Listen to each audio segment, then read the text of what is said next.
ನನ್ನ ಮನೆ ಬಿಟ್ಟು ಹೋಗಿದ್ದೆ ಪೊಲೀಸರ ಭಯದಿಂದ, ಅಲ್ಲಲ್ಲಿ ಸುತ್ತಾಡ್ಕೊಂಡಿದ್ದೆ ಅಂತ ಹೇಳ್ಬಿಟ್ಟಿದ್ದಾನೆ. ಅಲ್ಲಲ್ಲಿ ಸುತ್ತಾಡ್ಕೊಂಡಿದ್ದವನು ಕೆಲಸಕ್ಕೆ ಹೆಂಗೆ ಹೋದ ಅಂಥೇಳಿ ಪ್ರಶ್ನೆ ಮಾಡ್ತಿದ್ದಾರೆ.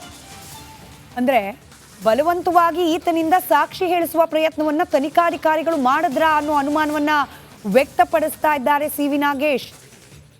11ನೇ ತಾರೀಕಿನಿಂದ 19ನೇ ತಾರೀಕುವರೆಗೂ ಆತ ತಲೆಮರೆಸ್ಕೊಂಡಿದ್ದ ಅಂಥೇಳಿ ಹೇಳ್ತಾರೆ. 19ನೇ ತಾರೀಕಿನ ನಂತರದಲ್ಲಿ ಆತನ ಹೇಳಿಕೆಯನ್ನು ದಾಖಲು ಮಾಡಿಕೊಳ್ತಾರೆ. ಆದರೆ ಆತ ಆ ಸಮಯದಲ್ಲಿ ಕೆಲಸಕ್ಕೆ ಹಾಜರಾಗಿದ್ದ ಅನ್ನೋದಕ್ಕೆ ಟವರ್ ಲೊಕೇಶನ್ ಸಾಕ್ಷ್ಯ ಇದೆ. ಇಲ್ಲಿ ಸುಳ್ಳು ಹೇಳ್ತಾ ಇರೋದು ಹಾಗಾದರೆ ಪುನಃ ಅಥವಾ ತನಿಖಾಧಿಕಾರಿಗಳ ಅನ್ನೋ ಪ್ರಶ್ನೆಯನ್ನು ಇದೀಗ ಮುಂದಿಟ್ಟಿದ್ದಾರೆ ಸಿ ವಿ ನಾಗೇಶ್.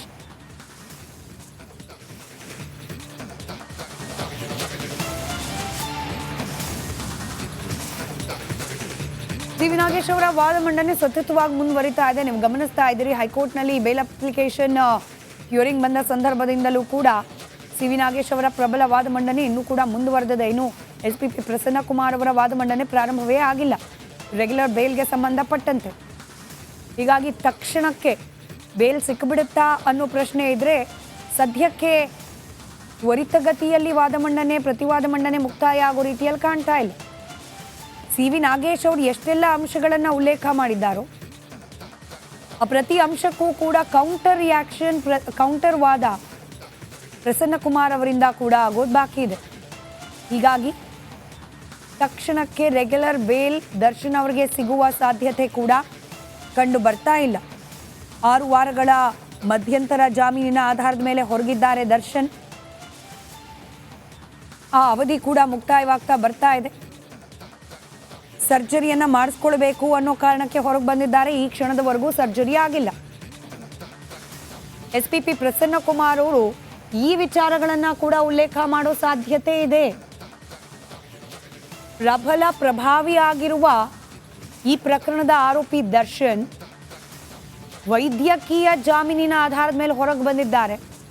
ಸರ್ಜರಿ ಆಗದೆ ಹೋದರೆ ಕೈಕಾಲು ಸ್ವಾಧೀನ ಕಳೆದುಕೊಳ್ಳುತ್ತೆ ಅನ್ನೋ ರೀತಿಯಲ್ಲಿ ವಾದ ಮಂಡನೆ ಮಾಡಿ ಅವರಿಗೆ ಜಾಮೀನು ಕೊಡಿಸುವಲ್ಲಿ ಯಶಸ್ವಿ ಆಗಿದ್ದಾರೆ ವಕೀಲರು.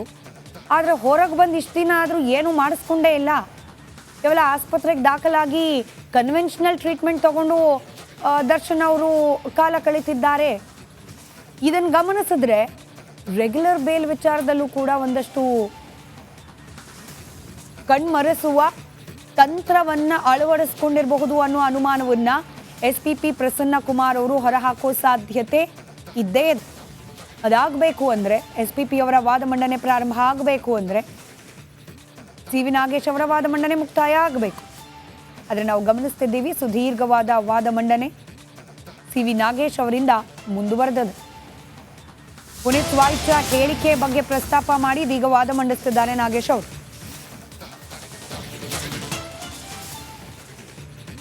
ಪುನೀತ್ ಸ್ವಇಚ್ಛ ಹೇಳಿಕೆ ದಾಖಲು ಮಾಡಿಕೊಳ್ಳಿಕ್ಕೆ ಆಗಿರುವ ವಿಳಂಬ ಡಿಲೇ ಅದ್ರ ಬಗ್ಗೆ ಪ್ರಶ್ನೆ ಮಾಡ್ತಿದ್ದಾರೆ. 8ನೇ ತಾರೀಕು ಕೊಲೆ ಆಗುತ್ತೆ, 9ನೇ ತಾರೀಕು ಆತ ಬೆಂಗಳೂರಿನಲ್ಲಿ ಇರ್ತಾನೆ ಪುನೀತು, 10ನೇ ತಾರೀಕು ಅವ್ನು ಕೆಲಸಕ್ಕೆ ವಾಪಸ್ ಹೋಗಿದ್ದಾನೆ ಅನ್ನೋದಕ್ಕೂ ಕೂಡ ಒಂದಷ್ಟು ಸಾಕ್ಷ್ಯಗಳಿದೆ. ಅಲ್ಲದೆ ಪುನೀತ್ ಬಳಿ ಇನ್ನೊಂದು ಫೋನ್ ಕೂಡ ಇತ್ತು. ಕೇವಲ ಟವರ್ ಲೊಕೇಶನ್ ಡಂಪ್ ಬಗ್ಗೆ ತೋರಿಸಿದ್ದಾರೆ, ಆದರೆ ಆ ಫೋನ್ ಯಾರ ಜೊತೆ ಇತ್ತು ಅನ್ನೋದನ್ನು ತೋರಿಸಿಲ್ಲ. ಪುನೀತ್ ಬಳಿ ಇನ್ನೊಂದು ಫೋನ್ ಇದ್ದ ಬಗ್ಗೆನೂ ಪ್ರಸ್ತಾಪ ಇಲ್ಲ, ಅದು ಯಾರ ಹತ್ರ ಇತ್ತು ಅನ್ನೋದ್ರ ಬಗ್ಗೆ ಕೂಡ ಪ್ರಸ್ತಾಪ ಇಲ್ಲ. ಇದೆಲ್ಲವನ್ನ ಗಮನಿಸಿದ್ರೆ ತನಿಖಾಧಿಕಾರಿಗಳ ತನಿಖೆ ಬಗ್ಗೆನೇ ಒಂದಷ್ಟು ಅನುಮಾನಗಳಿರೋ ಬಗ್ಗೆ ಸಿ ವಿ ನಾಗೇಶ್ ಅವರು ಅನುಮಾನವನ್ನು ವ್ಯಕ್ತಪಡಿಸ್ತಾ ಇದ್ದಾರೆ.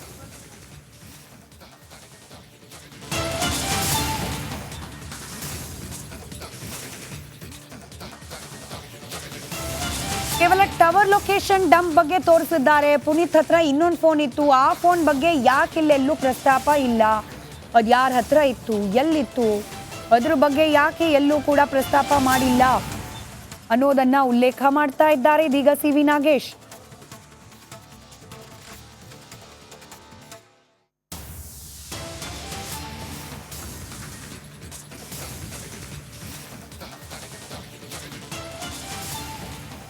ರಿಪಬ್ಲಿಕ್ ಕನ್ನಡದಲ್ಲಿ ನಾನ್ ಸ್ಟಾಪ್ ಅಪ್ಡೇಟ್ ಅನ್ನ ಗಮನಿಸ್ತಾ ಇದ್ದೀರಿ. ದರ್ಶನ್ ಬೇಲ್ ಅರ್ಜಿ ವಿಚಾರಣೆ ಹೈಕೋರ್ಟ್ನಲ್ಲಿ ನಡೀತಾ ಇರೋದು. ಪುನೀತ್ ಸ್ವ-ಇಚ್ಛ ಹೇಳಿಕೆ ಬಗ್ಗೆ ಉಲ್ಲೇಖ ಮಾಡಿ ವಾದ ಮಂಡನೆಯನ್ನ ಮಾಡ್ತಿದ್ದಾರೆ ಸಿ.ವಿ. ನಾಗೇಶ್. ಪುನೀತ್ ಸ್ವ-ಇಚ್ಛ ಹೇಳಿಕೆ ಪಡೆಯುವಲ್ಲಾಗಿರುವ ವಿಳಂಬ, ಪುನೀತ್ ಸ್ವ-ಇಚ್ಛ ಹೇಳಿಕೆ ಸಂದರ್ಭದಲ್ಲಿ ಉಲ್ಲೇಖ ಮಾಡಬೇಕಾಗಿರುವ ಅಂಶಗಳಲ್ಲಿ ಕೆಲವೊಂದಷ್ಟು ಮಿಸ್ ಔಟ್ ಆಗಿರೋ ಬಗ್ಗೆ ಉಲ್ಲೇಖ, ಇದೆಲ್ಲವನ್ನ ಪ್ರಸ್ತಾಪ ಮಾಡ್ತಾ ತನಿಖಾಧಿಕಾರಿಗಳ ತನಿಖೆ ಬಗ್ಗೆನೇ ಮತ್ತೆ ಮತ್ತೆ ಪ್ರಶ್ನೆಯನ್ನ ಮುಂದಿಡ್ತಾ ಇದ್ದಾರೆ ಸಿ.ವಿ. ನಾಗೇಶ್. ಇನ್ನು ಈ ರೆಗ್ಯುಲರ್ ಬೇಲ್ ಪಡ್ಕೊಳ್ಳೋದು ದರ್ಶನ್ ಅವ್ರಿಗೂ ಕೂಡ ಅನಿವಾರ್ಯ ಇದೆ.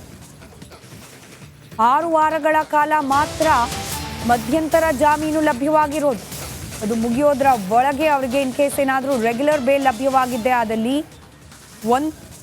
ಒಂದು ಹಂತಕ್ಕೆ ರಿಲ್ಯಾಕ್ಸ್ ಆಗ್ತಾರೆ ದರ್ಶನ್. ಪುನೀತ್ ಗೋವಾಗೆ ಹೋಗಿದ್ದು 11 ಜೂನ್. ಪುನೀತ್ ಮೇ 21ರಂದು ಗೋವಾ ಟಿಕೆಟ್ ಬುಕ್ ಆಗಿದೆ. ಆದರೆ ರೇಣುಕಾಸ್ವಾಮಿ ಕೊಲೆ ನಡೆದದ್ದು ಜೂನ್ 8ನೇ ತಾರೀಕು.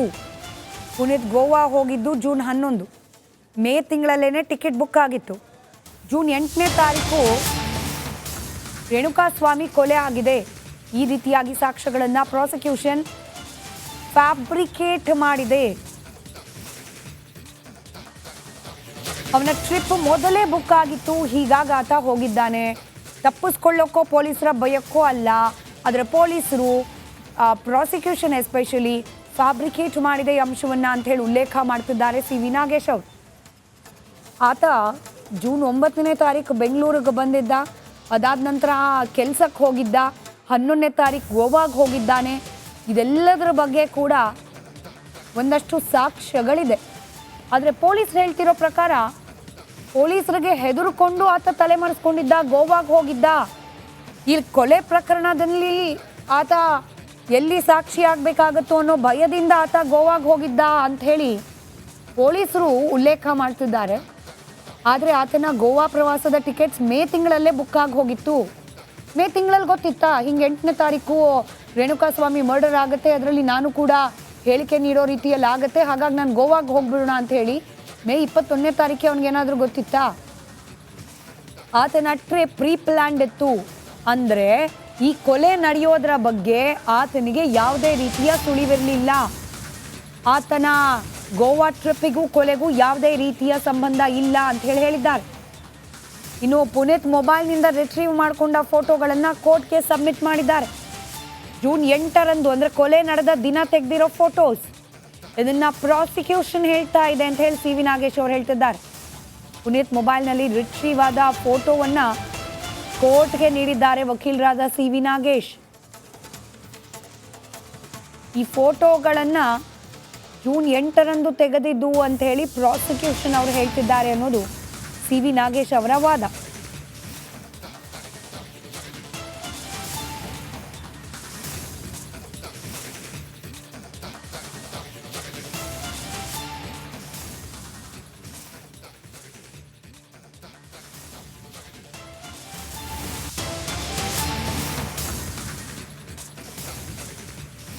ರವಿಶಂಕರ್ ಈ ಫೋಟೋದಲ್ಲಿ ಜೀನ್ಸ್ ಪ್ಯಾಂಟ್ ಹಾಕಿದ್ದಾರೆ. ಆದರೆ ಪೊಲೀಸರು ಅವನ ಪ್ಯಾಂಟ್ ಬಗ್ಗೆ ಉಲ್ಲೇಖದಲ್ಲಿ ಬೇರೆ ಏನೋ ಬರೆದಿದ್ದಾರೆ.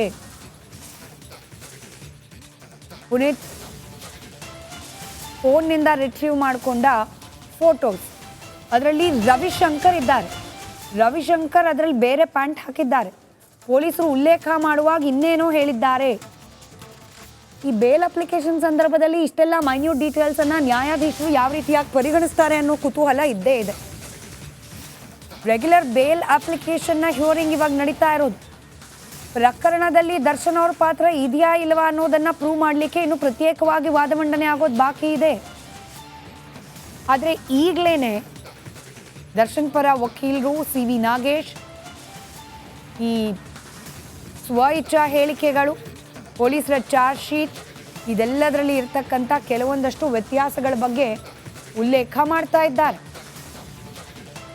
ಪುನೀತ್ ಮೊಬೈಲ್ನಿಂದ ರಿಟ್ರೀವ್ ಆದ ಫೋಟೋಗಳ ಬಗ್ಗೆ ಪ್ರಸ್ತಾಪ ಮಾಡ್ತಾ ನೋಡಿ, ಪುನೀತ್ ಮೊಬೈಲ್ನಿಂದ ರಿಟ್ರೀವ್ ಆಗಿರೋ ಫೋಟೋದಲ್ಲಿ ರವಿಶಂಕರ್ ಅವ್ರ ಫೋಟೋ ಇದೆ. ರವಿಶಂಕರ್ ಅವರು ಬೇರೆದೇ ರೀತಿಯ ಪ್ಯಾಂಟನ್ನು ಹಾಕ್ಕೊಂಡಿದ್ದಾರೆ. ಪೊಲೀಸರು ಅದ್ರ ಬಗ್ಗೆ ಉಲ್ಲೇಖ ಮಾಡುವಾಗ ಪ್ಯಾಂಟನ್ನು ಚೇಂಜ್ ಮಾಡಿಬಿಟ್ಟಿದ್ದಾರೆ. ಸೇಮ್ ಲೈಕ್ ದರ್ಶನ್ ಅವ್ರು ಚಪ್ಪಲ್ ಹಾಕಿದ್ರೋ ಶೂ ಹಾಕಿದ್ರ ಅನ್ನೋ ಕನ್ಫ್ಯೂಷನ್ ಹೆಂಗೆ ಕ್ರಿಯೇಟ್ ಮಾಡಿದ್ದಾರೆ ತನಿಖಾಧಿಕಾರಿಗಳು, ಅದೇ ರೀತಿ ರವಿಶಂಕರ್ ಅವರ ಬಗ್ಗೆ ಕೂಡ